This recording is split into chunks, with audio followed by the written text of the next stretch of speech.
I'm going to call it right now, barring significant change for New York City, this has got to be the most miserable winter in a long period of time, especially if you like snow, due to it being cold and dry.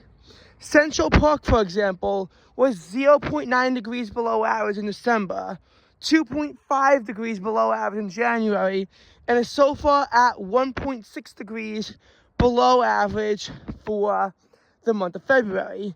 Average it all out, and you're about 1.7 degrees below average on the winter, which would actually make this one of the coldest winters we've seen in the New York metro area in quite some time.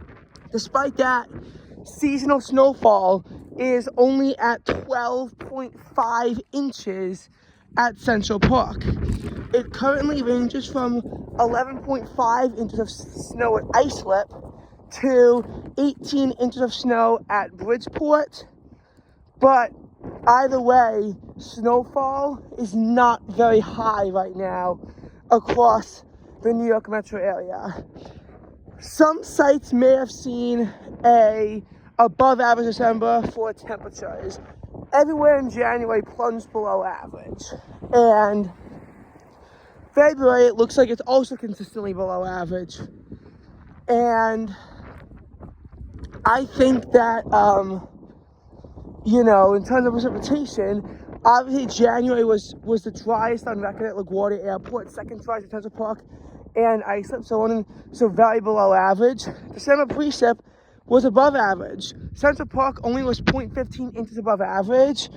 At Central Park, they only 0.15 inches above average in terms of precipitation. But it was like 2 inches above average in places like Islip and an inch and a half above average in Bridgeport. So they were well above average, and they couldn't capitalize with snow, even though they were also slightly below average on temperatures.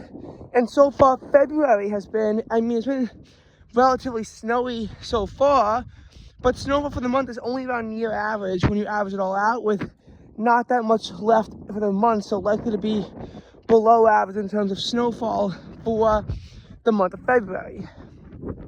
And precipitation in February so far has been up to 3.5 inches at Islip. It's currently 2.5 inches at Central Park, so it's well above average so far. But if the month were to end, it would be near to slightly below average unless more precipitation happens. The snowstorm on the 20th is likely to shift further to the south, bringing us only around 0.02 inches of liquid and around 1/2 inch of snow, so not a whole lot there. We could see more significant precipitation on the 25th or 26th before the month comes to a conclusion. And again, this has just been a really bad winter, because if you're talking about cold and dry at the same time, January 2025 was the epitome of that. Again, 2.5 degrees below average. And yet can't capitalize on it with snow. The highest temperature January reached was a mere 52 degrees, and so far, the warmest temperature in February is only 49 degrees. And February may not hit 50 degrees. Technically, 2021, which actually had an above average January, did see the coldest high temperature. The warmest high temperature of the month at 51 degrees. Though it wasn't nearly as persistently cold as January 2025.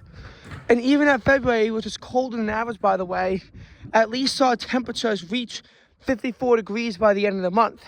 It might have been a long, hard winter with lots of snowfall, but at least temperatures were close-ish to average. Whereas 2025 has shown below average temperatures, and yet only around like a third of the snowfall. And obviously things could change if we do get some good snow, but as of now, it's been pretty miserable. And there are several factors for that. First of all, the drought, which really has been going on for about 6 months now. As we know, after flash floods on August 18th and 19th, there wasn't that much rain at the end of August. September was well below average in terms of precipitation. It was on track to be one of the driest on record, and still is a driest on record at Islip. However, we did see parts of the city get on an inch of precipitation thanks to the remnants of Hurricane Helene, which helped drought for a bit until October happened, which became the driest month on every single metro site except for Bridgeport, where it was still the driest October and the second driest month on record. It was historically dry because there were a few days like October 7th and October 29th where you might have had isolated showers, but there was nothing widespread at all. Some days it had, somewhat widespread precipitation, like October 13th, missed us to the north. But overall, October was very dry across the entire continental United States, except for Florida, which was hit by Hurricane Milton. Some other storms like September 18th to 20th also missed New York, but at least, at least there was like a little more something, at least there was a little bit. October gave us nothing. November started off pretty similarly, and, November 10th to 11th did feature some rain to halt wildfire concerns by a day, but that was it. It was still really bad. And finally on November 21st, about 1.5 to 2 inches of rain falls in the metro area. November 21st actually sets a daily rainfall record. And this really helps the wildfire risk, and more rain does end up moving through the area. November 26th saw a round of storms. November 28th was a very rainy Thanksgiving, and even though it was a dry first week of December, December 9th to 11th brought a decent storm. And we saw changes that happened throughout December where, there would be these storms that move through, but like December 9th to 11th and December 16th through 17th, it warmed up into the 50s when this happened. And the stretches where, it was cold, it was dry, they couldn't connect. On December 21st, they actually did connect to bring snow, and same on the 24th, but combined, it was around 2 to 3 inches across the metro area. It wasn't a whole lot of snow. There wasn't a lot of liquid. When 1.5 inches of rain moved through at the end of the year into New Year's, temperatures again were back in the 50s. So December, you saw this trend of where there was cold and there was precipitation, but they struggled to make the connection. That, and also the fact that in order for December to be below average, it doesn't take a whole lot. So there was a stretch, in the first week of the month where the high temperatures sort of averaged around 40 degrees and every single night was below freezing. But again, there were stretches where it was warm enough for it to just come down as rain, seeing as there was a bit of liquid precipitation on the 4th to the 5th. Some of the outer suburbs got snow. Most of the area was stuck on rain.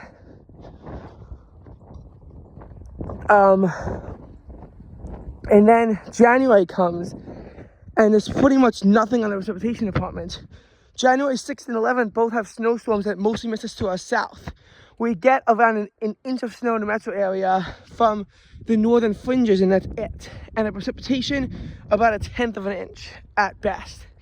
It was really dry. It was getting really bad. January 18th saw a bit of liquid, not much, but again, temperatures were in the mid-40s. And January 19th did see some snow start to move in, but again, limited precipitation and only around 1/4 of an inch of liquid. That only brings around 2 to 3 inches of snow to the metro.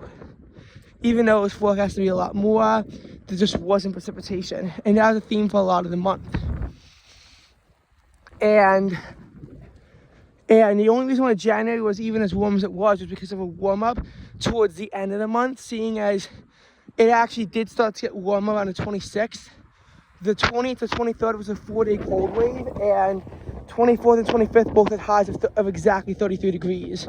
Fun fact, highs of exactly 33 degrees is why only January 6th and 8th had sub-freezing highs, when in reality it almost could have been the entire January 4th through 9th period as a cold wave. So there were 8 sub-freezing highs in January, along with 2 sub-freezing highs in December. But then there were 6 days in